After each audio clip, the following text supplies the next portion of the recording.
in the driveway. They're just sitting there waiting on us to come home in the evening times. That's how we should be for Christ's return. Because he's going to come like that undercover boss, and you ain't going to know it. And let me tell you now, when you get up and you hear stories of planes crashing and people just disappearing and all this stuff happening, and you sitting here watching it on TV, you missed the plane, you missed the flight. You know, and I'm afraid, according to what we're going to look at here this morning, there will be a lot of people that stand where I'm standing in this very place and sit in this very pews that miss that flight when the Lord comes back, when he steps out on the cloud and calls us home. You know, we want to be ready, we want to be prepared. But we were talking at work this week, me and one of my co-workers. Living for Jesus not only prepares you for Christ's return, it prepares you for life in general. Yeah. If you're living for Christ, you're not going to have all these problems in life like other people do. If you're living for Christ. And if you'll notice, people that have all these problems, once they become a Christian, once they get saved and they start living for Christ, they say, you know, I wish I wouldn't have wasted all this time. Because once I started living for Jesus, all these problems just went away. Wonder why? It prepares you. You want to be a good worker. You want to be a good husband. You want to be a good son, a good daughter. I mean, it just changes everything in your life. And it prepares you for the road that you're traveling just by living for Christ. But let's look in Luke chapter 12, start reading in verse 37. Blessed are those servants whom the Lord, when he cometh, shall find watching. Verily I say unto you, that he shall gird himself and make them being the servants, to sit down to meat, and will come forth and serve them. So he's saying, when I return, if you're ready, I'm going to serve you. You're the servant, and I'm the king, but I'm going to serve you if you're ready when I return. Just that simple. You know, it's opposite of the way you would think it should be there. You would think that the servant would serve the king, but he's saying, no, if you're ready, I'm going to serve you. What a God we serve there. Just by being ready, just by being prepared, that's what he's willing to do for us. And if he shall come in the second watch, or come in the third watch, and find them so blessed are those servants, finding them ready each time. And just know that if the good man of the house had known that hour that the thief would come, he would have watched and not have suffered his house to be broken through. Be ye therefore ready also, for the Son of Man cometh at an hour when ye think not. Then Peter said unto him, Lord, speakest thou this parable unto us, or even to all? And the Lord said, Who then is this faithful and wise steward, whom is his Lord shall make ruler over his household, to give them their portion of meat in due season? Blessed is that servant whom the Lord, when he cometh, shall find doing so doing. Of a truth I say unto you, that he will make him ruler over all that he hath. And if that servant say in his heart, My Lord delayeth his coming, and shall begin to beat the men servant and maids, and do eat and drink, and to be drunken. And I was reading this. I take that to be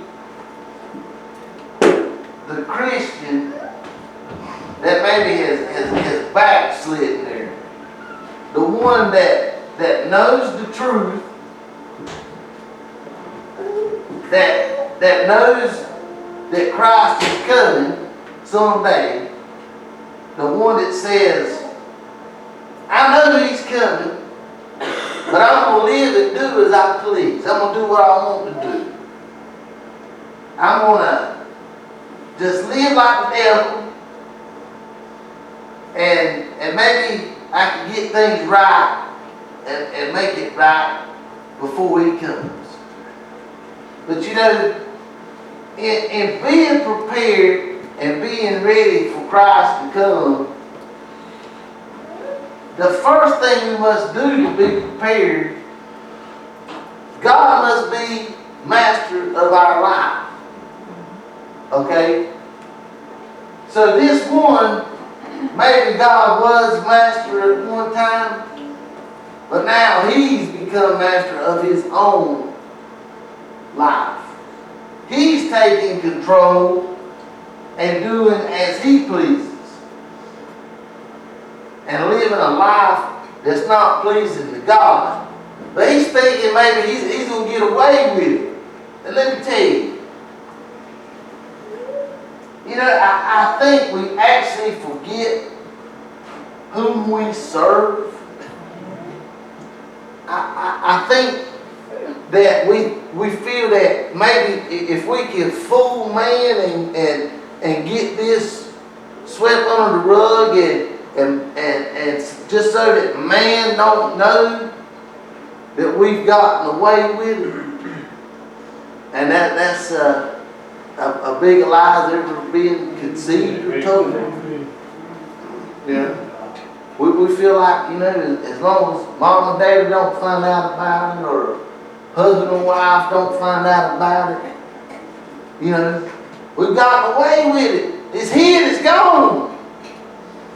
But it's not. We forget the one who sees all, knows all. And I ain't gonna lie, I've done things that I felt like I got away with. Nobody knows about it, but just me, I got away with it. And then, on down the road, something would happen, and I'd say, oh yeah, I remember that, and I'm paying for it right now. I'm paying for it right now, yeah. Oh yeah, there it is. And for a split second, I wanted to say, Lord, why?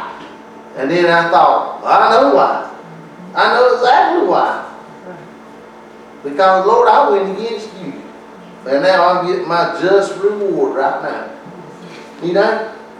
Hey, I'd rather suffer a little bit right here than burn in hell one day. Amen. You got that?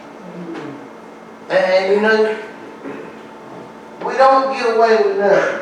If we're going to be ready for Christ when he comes, he's got to be our master now. Amen. He's got to be the Lord of our lives now, not later. We got to have the mentality of, Lord, you're first, I'm second. And if we would do that, y'all, we wouldn't have self-centeredness in our relationships, because our relationships would be centered on Christ. And if it's centered on Christ, it ain't all about me. It's all about him. It ain't all about you. It ain't all about me. It's all about God. And we're going to follow him. So, it ain't all about me. And before I'm going to do this, I'm going to think about what God had me to do. And if I'm going to do what God would have me to do, I'm not going to go against you and hurt you and harm you. I'm not going to think of me first, I'm going to think of us. Being prepared. Just living for Christ prepares you for life. Make sense? You don't have all these problems. It makes so much sense to me. Me and that guy was talking about it. You know, he just said, you know, he was in the military. And that's all. When you're in the military, you go in. I've not been. I've read a lot about it. Know a lot of men that have talked to them. He said they just break you down and they build you back up the way they want you.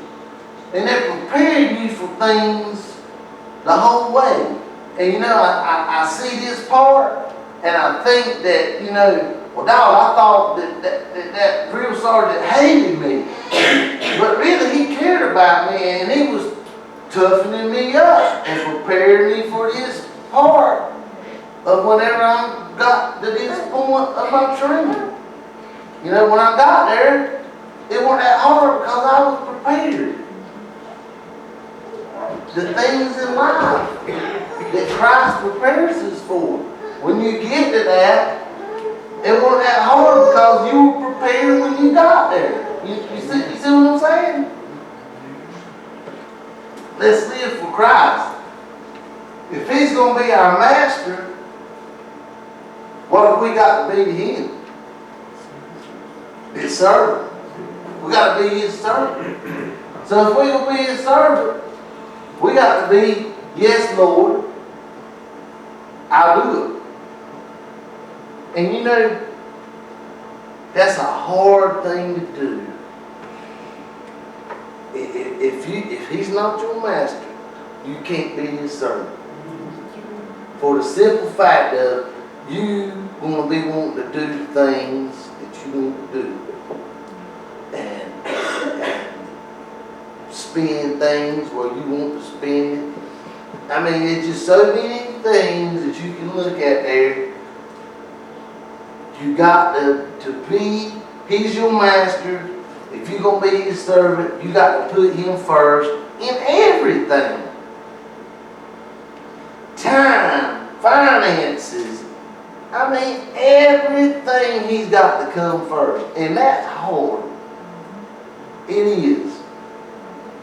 Our time is probably, I've said it before, is one of the most precious things that we have is our time. You know, and when we got our time and we dealing it out, well, I'm going to spend 40 hours, at least 40 hours working this week, so you can mark that out. You know, I'm going to spend X amount sleeping this week, you mark that out. And then, you know, well, I'm going to spend X amount on me this week because I just got to do something so I don't go crazy. You can mark that out, you know. And I'm going to spend X amount doing what the wife and the children want me to do, and you X that out. I ain't even put God in there anywhere. And you know, I heard, and it made a lot of sense to me. I heard a lot of people brag. I read my Bible every day. And that's great. That is great. What'd you get out of it? What'd you get? A man said, empty, open my Bible, read it for 5 minutes, lay it down, walk off, you ain't done nothing. You need to have time with the Lord. You need to spend time with Him each and every day. An intimate time with God each and every day to be His servant. And y'all, it's hard to cut that time out. It really is. I know, I ride to work by myself. I got an hour to spend back and forth. And you know, a lot of that time I spend with the Lord, unless somebody calls and wants to talk about stuff on the way home, or man calls aggravating me, or something like that. But you know, a lot of the time, that's the time I can spend there. Just to be His servant, I need to spend time with Him, really time, loving my Lord and serving Him. Not just an empty 5 minutes, throw it down, go on. Let's read on. In verse 42. Who then is that faithful and wise steward, whom his Lord shall make ruler over his household, to give them their portion of meat in due season? Blessed is that servant whom his Lord, when he cometh, shall find doing so. Or a truth I say unto you, that he will make him ruler over all that he has. So that faithful, showing of, you're my master, I'm your servant, Lord, I love you, he's going to make you ruler over all that he has. And that's written in reading. But that one we're reading about there in verse 45, that beat the manservants, the maidens, and eat and drink, and to be drunken. It says that one is going to be cut asunder. So he's going to get his fair portion with the unbelievers, it says. And that servant which knew his Lord's will and prepared not himself, neither did according to his will, shall be beaten with many stripes. Remember that, many stripes. But he that knew not and did commit things worthy of stripes shall be beaten with few stripes. Now think about that there. The one that knew and prepared not himself shall be beaten with many stripes. But he that knew not and did commit things worthy of stripes shall be beaten with few stripes. I had heard it's better to have known, but it's better to have never known the Lord than to have known and turned against him.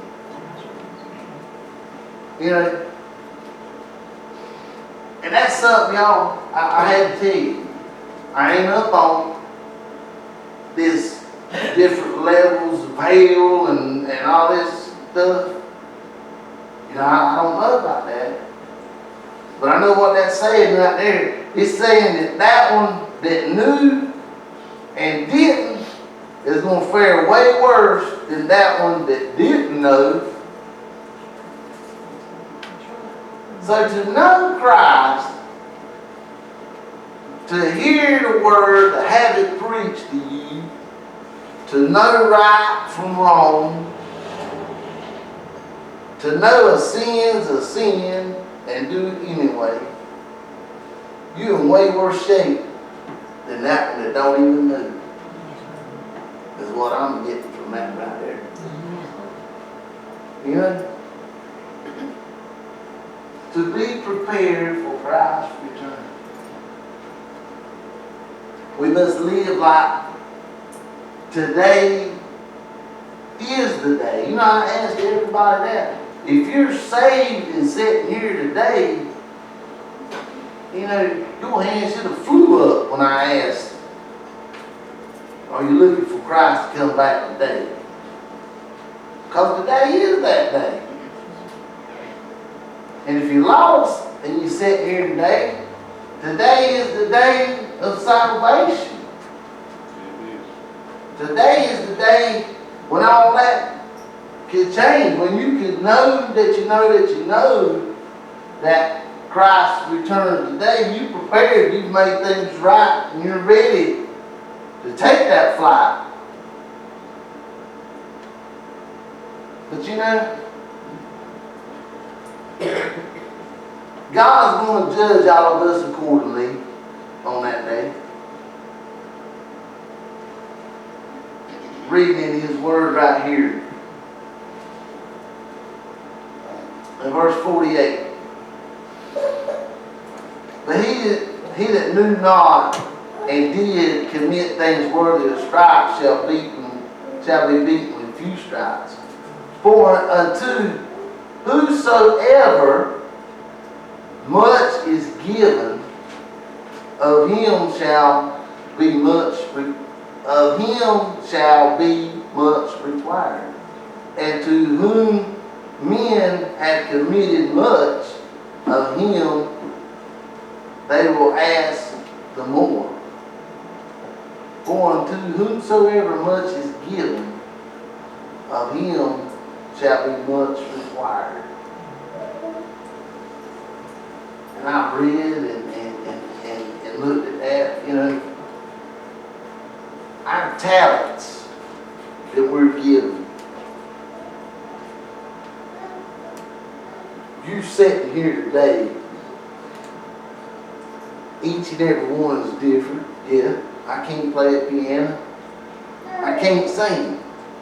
But I get up there and try. I sound like with a lot of people around me. You know. But our talents, God gives it out to us. And it is given to you to use. I think a lot of that's what he was talking about there. Much given to you and much required. If it's given to you, you need to put it in motion, put it to work. How awful it would be to know that you have the talent to make a difference, but wouldn't let God use you. Wouldn't that be terrible? Wouldn't that be terrible to know? And I truly feel that, you know, that if we were just loyal as them old dogs laying on my doorsteps, if we were as loyal to God as those dogs are to man, what a different world this would be. Them old things, they love you. They're waiting right now for me to get home and throw them a slice of light bread out the door or whatever they're in the house. Just waiting. That's how we should be for Christ. Waiting on Him is what it says.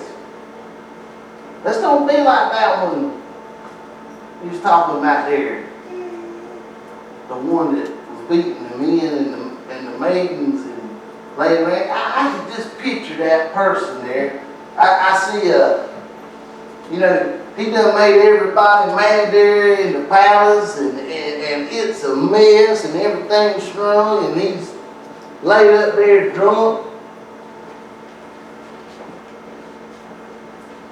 And God comes. The husband comes. It was talking about the bridegroom. Because the groom comes with his bride. And he's wanting to walk in through the door.